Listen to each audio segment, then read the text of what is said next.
Eh bien, bonjour à nos auditeurs et nous avons le plaisir aujourd'hui d'accueillir le docteur Tarak Mokni, qui est le directeur médical du SAMU SMUR 64A. Bonjour docteur. Bonjour. Et nous avons aussi également le plaisir d'accueillir le docteur Julie Larieux, PH aux urgences de Bayonne, donc 64A également. Nous avons un format, comme vous le savez, qui est assez court, donc nous allons aller directement aux interrogations. Bonjour et merci d'être présent. Donc, docteur Mokni, pourquoi la télérégulation? La télérégulation, on en fait depuis que les SAMU existent. Mais par contre, ces SAMU ont évolué dans le temps, en ayant des outils de plus en plus sophistiqués. Et la télérégulation qu'on a actuellement, qui nous permet d'affiner notre filière de soins, notre réponse adaptée, fait que nous l'avons adoptée au SAMU de Bayonne. D'accord. Quelles ont été les nouveautés pour votre régulation? La nouveauté, c'est très simple, c'est que jusqu'à maintenant, les échanges avec nos partenaires, qu'ils soient ambulanciers ou SMUR, c'était la phonie. J'interrogeais un médecin ou j'interrogeais un ambulancier qui m'envoyait un bilan médical oral que je saisissais dans mon outil de régulation, dans mon logiciel de régulation. Aujourd'hui, on va au plus important, c'est-à-dire que l'ambulancier missionné avec une tablette va pouvoir m'envoyer beaucoup de données au SAMU sans pour autant lui faire répéter.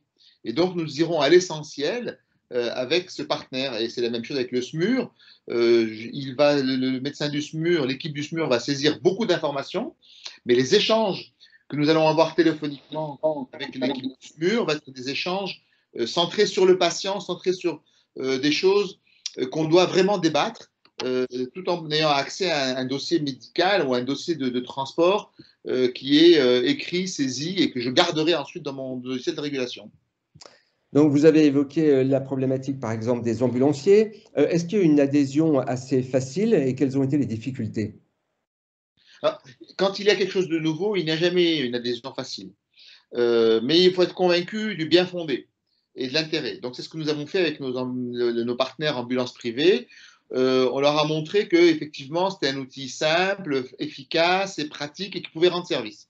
À partir de là, les ambulanciers ont joué le jeu et se sont pris au jeu, car ils ont trouvé dans l'utilisation de ce produit quelque chose qui leur permettait d'être encore plus complet dans les informations qu'ils avaient. Par exemple, quand ils photographient une ordonnance, ben, ça va beaucoup plus vite que l'écrire sur une feuille, et donc ils ont trouvé un intérêt. Quand on leur demandait de décrire une plaie, l'envoi de la photo à travers Nomadic, ben, elle aussi était suffisante. Parce que juste avec la photo, on pouvait voir cette plaie nécessitait un centre de soins élaboré ou un médecin généraliste suffisait, par exemple. Donc, tout ça a fait que, du coup, les ambulanciers privés ont très vite adhéré à ce travail-là, puisqu'ils ont vu un intérêt aussi bien pour le patient que pour la transmission que pour la saisie. Donc, en fait, tout le monde y gagne, le patient, le SAMU et l'ambulancier. Est-ce que vous avez la sensation que vos rapports ont pu évoluer par rapport aux ambulanciers et à vos différents partenaires? À partir du moment où vous partagez un outil avec un partenaire, donc les ambulanciers privés, quand vous le partagez, déjà, ça veut dire qu'on travaille ensemble. Donc, c'est un lien qui existe. Alors, si ce lien est bon, si cette tablette et cette saisie est bonne, ben, c'est encore plus. Donc, effectivement, quand un ambulancier saisit, par exemple, des paramètres et qu'il les transmet sur une tablette et que moi, je les ai lus et que nous discutons du patient, il sent que son action a été positive puisque je l'ai saisi et je l'ai lu. Alors que s'il me l'a donné par téléphone, comme avant, c'est pas forcément le même impact. Donc, vraiment, ça a renforcé le lien, oui, absolument. Et quand il arrive aux urgences, c'est encore un autre renforcement. Alors, bien sûr, on a parlé des professionnels de santé, que sont les médecins, du SMUR, les ambulanciers, le patient. Est-ce que vous pensez qu'effectivement, il y a un bénéfice certain, c'est-à-dire, on va dire, dans l'orientation un peu plus juste, dans le fait d'éviter des hospitalisations, peut-être? Alors, le patient, oui, puisque quand on missionne une ambulance privée, par exemple, dans un domicile, en fonction de ce qui va remonter sur cette tablette, donc concentré et qui arrive au niveau de la régulation, eh bien, je vais pouvoir réorienter le patient dans la bonne filière. C'est ça l'objectif. C'est quoi la mission des SAMU? L'unique mission la plus importante, c'est mettre le patient au bon endroit, à la bonne place pour avoir le bon soin. Donc, si je ne fais pas traverser tout un département à un patient parce qu'il a juste un établissement de soins à côté et que ça suffit, ben c'est parfait. Et cette application nous aide pour cela. Parfait. Alors, Madame le docteur Larieux, vous aux urgences, quelle différence aujourd'hui?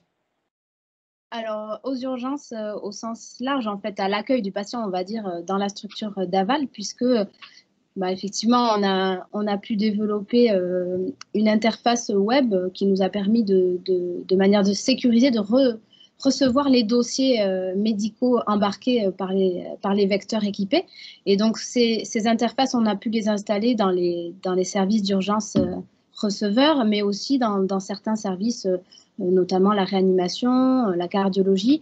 Et ça nous a permis peut-être de mieux nous organiser avant en fait l'arrivée du patient, d'anticiper les choses qu'on ne pouvait pas vraiment faire avec le papier évidemment, notamment sur le plan administratif, mine de rien, on a pu pouvoir commencer à visualiser des dossiers puisque une fois qu'on avait le nom, la date de naissance, on pouvait commencer à regarder des antériorités qu'on pouvait voir et qui nous permettaient parfois d'anticiper les choses. L'autre chose, évidemment, c'était de se tenir informé de ce qui se passait en préhospitalier. Et ça, c'est très intéressant puisque l'équipement en SMUR nous permet d'être un petit peu en lien aussi avec les urgences, le SMUR envoie régulièrement son bilan et l'urgentiste peut, avant de voir le patient, savoir où en est le SMUR avec celui-ci. Donc, c'est vrai que ça nous a aidé à anticiper beaucoup les choses. Donc, un gros plus de la numérisation des bilans. Oui, tout à fait. D'accord. Avec le dossier médical embarqué, semble-t-il, d'une efficacité assez exemplaire pour le patient. Quelles ont été, alors tout n'est jamais rose, comme vous évoquiez, docteur Moukni, quelles ont été vos difficultés aux urgences d'adoption de l'outil? Alors, la même difficulté qu'en préhospitalier, le fait que cet outil était nouveau, il a fallu effectivement, pour l'installer, familiariser tous les participants à la solution, donc c'est-à-dire créer des codes et les faire partager, toujours rappeler que cet outil existait et qu'il fallait l'utiliser. Donc c'est toujours quelque chose qui n'était pas forcément habituel, donc pas tout à fait réflexe chez les gens et qu'il a fallu rendre un petit peu plus systématique, parfois rappeler aux gens de regarder le dossier et de s'en informer un petit peu. Mais j'ai l'impression que ça a plutôt bien fonctionné, que l'aide apportée par le dossier numérisé faisait que les gens avaient assez spontanément envie d'aller le regarder et de s'en servir, notamment aussi pour éviter c'est quand même un gain de temps, on a quand même un dossier qui est numérisé et voilà, on n'a plus besoin d'effectuer le recopiage qu'on faisait auparavant.